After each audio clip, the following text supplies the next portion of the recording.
Class, मैं doctor Meera. Welcome to NEET Biospark. आज हम डीएनए की डबल हेलिक्स के इम्पोर्टेंट फीचर्स सिंपल स्टाइल में समझेंगे। मैम सिंपल में समझाएंगी? बिल्कुल, स्टेप बाय स्टेप। देखो, डीएनए की दो चेन्स होती हैं। मैम। ये बैकबोन शुगर फॉस्फेट का बना होता है, बेस पेयर्स हाइड्रोजन बॉन्ड से जुड़े होते हैं। बताओ, vertical spacing between base pairs को कौन डिसाइड करता है और लॉन्ग रेंज स्टेबिलिटी को कौन बढ़ाता है? एच बॉन्ड्स या स्टैकिंग? एच बॉन्ड्स और base pair geometry, stability, stacking plus H bonds. हाँ बिल्कुल, दोनों जरूरी हैं, लेकिन स्टैकिंग से एक्स्ट्रा स्टेबिलिटी मिलती है। अब सबसे पहले डीऑक्सी राइबोन्यूक्लिक एसिड डीएनए और राइबोन्यूक्लिक एसिड आरएनए, ये दोनों ही न्यूक्लिक एसिड्स हैं जो लिविंग सिस्टम्स में मिलते हैं, यानी लाइफ का एक इंपॉर्टेंट केमिकल लैंग्वेज डीएनए और आरएनए दोनों। अब देखेंगे हेलो छोटी। डीएनए ज्यादातर ऑर्गेनिजम्स में जेनेटिक मटेरियल का काम करता है, मतलब ट्रेट्स और इंस्ट्रक्शंस डीएनए में स्टोर होते हैं। सोचो, डीएनए एक इंस्ट्रक्शन बुक है जो सेल को बताती है क्या बनाना है और कैसे चलाना है। तो क्रोमोसोम्स वही होते हैं? हाँ, क्रोमोसोम्स में डीएनए पैकेज्ड होता है। अच्छा सब। आरएनए भी बहुत इंपॉर्टेंट है। कुछ वायरसेस में आरएनए ही जेनेटिक मटेरियल होता है, लेकिन आमतौर पे आरएनए मेनली मैसेंजर का रोल निभाता है। मैम मैसेंजर मतलब डीएनए से इंस्ट्रक्शन लेकर प्रोटीन बनाने तक ले जाने वाला मैसेज, ये काम करता है एमआरएनए। डीएनए से एमआरएनए बनता है, इसे हम ट्रांसक्रिप्शन बोलते हैं। फिर ये एमआरएनए राइबोसोम पर जाके प्रोटीन बनवाता है, इसलिए आरएनए को मैसेंजर कहा जाता है। देखो, एमआरएनए एक कुरियर की तरह डीएनए का मैसेज लेकर साइट पर जाता है। मैम, कुरियर का मतलब टीआरएनए क्या करता है? अच्छा सवाल। नमस्ते बच्चों, मैं doctor Kiran. Welcome to NEET Biospark. आज हम न्यूक्लिक एसिड्स पढ़ने वाले हैं बहुत सिंपल तरीके से। क्या बहुत मुश्किल है? बिल्कुल नहीं, आज सिनेमैटिक और सिंपल स्टाइल में समझाऊंगी।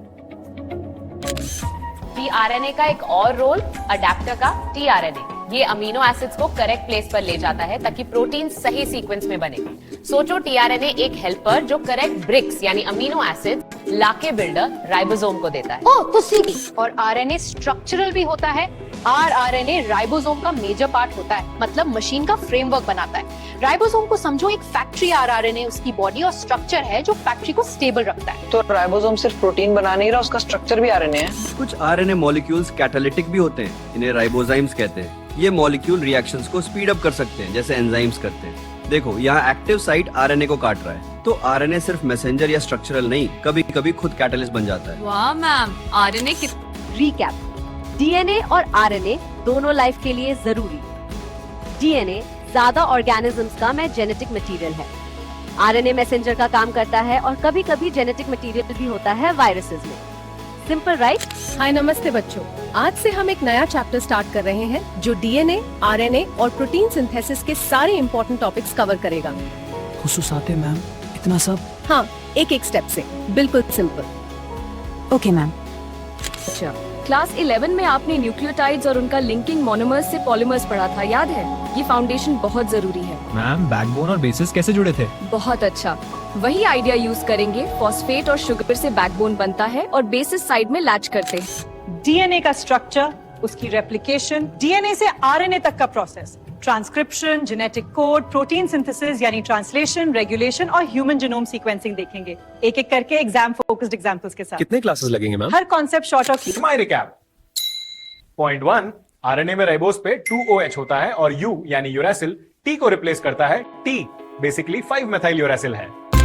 In one strand is known, then the sequence in other strand can be predicted.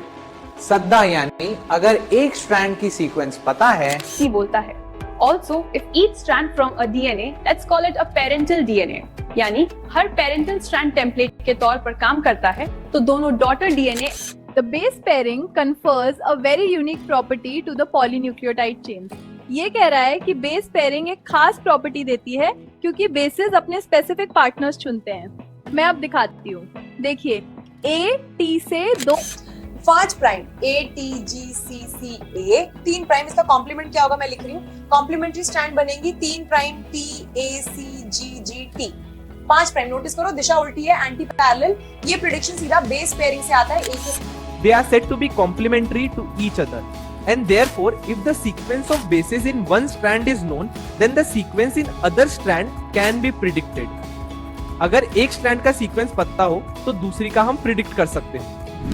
Also, if each strand from a DNA, let's call it as a parental DNA, acts as a template for synthesis of a new strand. मतलब हर parental strand एक pattern की तरफ काम करेगा, nucleotides अपने complement से जुड़ेंगे और नई स्ट्रैंड बनेगी।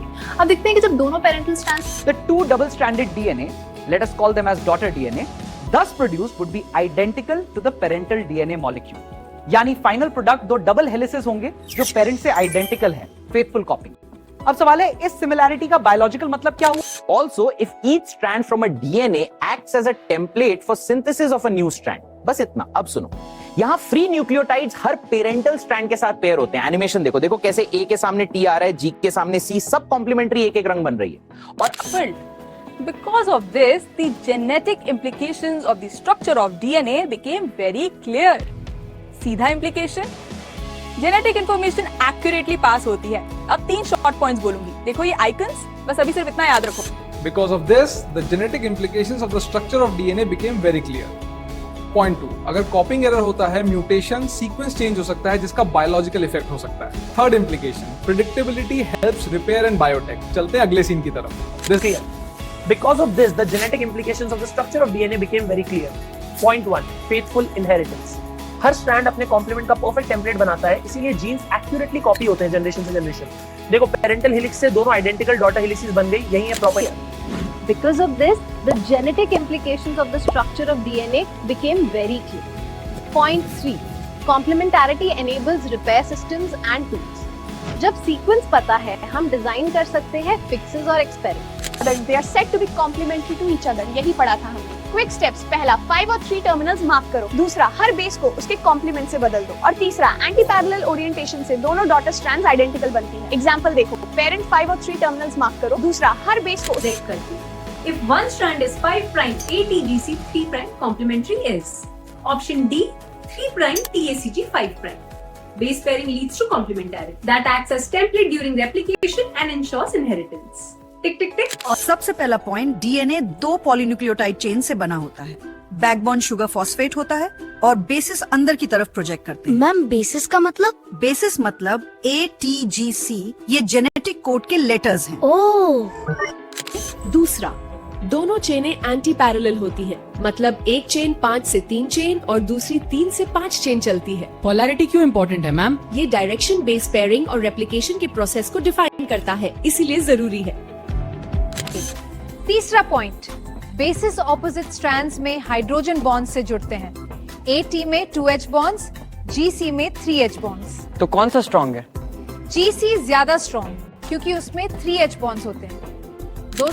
इस पेयरिंग से हमेशा प्यूरीन यानी बड़ी रिंग के सामने पायरिमिडीन यानी छोटी रिंग आती है। इससे दोनों स्ट्रैंड्स के बीच की डिस्टेंस लगभग एक सी रहती है। यूनिफॉर्म डिस्टेंस मतलब हेलिक्स सिमेट्रिकल होता है, राइट? बिल्कुल, सिमेट्री से स्ट्रक्चर नीट रहता है। बोलती है। One of the hallmarks of their proposition was base pairing between the two strands of polynucleotide chains. ना सीधा मतलब क्या? डबल हेलिक्स में जो 2 strands हैं उनके बीच NCERT कहती है This proposition was also based on the observation of Erwin Chargaff that for a double-stranded DNA, the ratios between adenine and thymine and guanine and cytosine. Wilkins, मतलब 1953 में that James Watson and Francis Crick, based on the X-ray diffraction data produced by Maurice Wilkins and Rosalind Franklin, proposed और चौथा, helix right handed twist करता है। Pitch 3.4 nanometre, लगभग 10 base pair एक full turn में। एक बेस पेयर का vertical gap करीब 0.34 नैनोमीटर होता है। मैम NM क्या होता है? नैनोमीटर बहुत छोटा यूनिट है, 1 नैनोमीटर बराबर। पांचवा, base pairs plane wise stack करते हैं, सिक्को जैसे। ये स्टैकिंग और हाइड्रोजन बॉन्ड्स दोनों मिलकर हेलिक्स को स्टेबल रखते हैं। स्टैकिंग का फिजिक्स क्या होता है? स्टैकिंग से हाइड्रोफोबिक इंटरैक्शंस और वैन डर वाल्स फोर्सेस आते हैं, जिससे डीएनए और मजबूत बनता है। भाई हमने कहा पे चलो ये आगे लग रहा है। हाँ। Good. तो hydrogen bonds GC3, purine pyrimidine pairing, right handed helix, pitch 3.4 nanometer and base stacking gives stability. सब clear? Clear ma'am, thank you. Great. Practice questions on NEET Biospark app पे। See you next video. Quick quiz, A और T के बीच कितने hydrogen bonds होते हैं?